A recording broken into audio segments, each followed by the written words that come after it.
კონცერტზე გრიბოიდოვის სახელობის სახელმწიფო დრამატულ თეატრში წარმოდგენილი იყო პროექტი ასტროს, რომელიც დრამატულობით, ვიზუალური ესთეტიკითა და მასშტაბური ქორეოგრაფიით იყო დატვირთული. ღამის სერენადების ფარგლებში ჯამში 3 ქალაქში 6 კონცერტი გაიმართა. ღონისძიებების მხარდამჭერი კულტურის სამინისტრო, თბილისის მერია, შემოქმედებითი საქართველო და იტალიის საელჩო იყვნენ.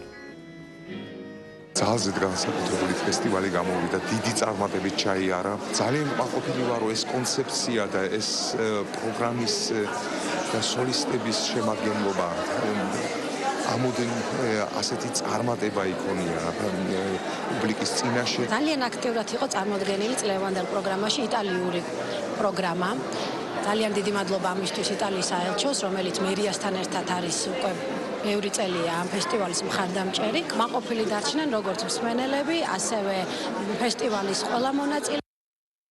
ეს იყო ამ დროისთვის ბოლო ინფორმაცია. მოამბე პირდაპირ ეთერში 6 საათზე დაბრუნდება დროებით.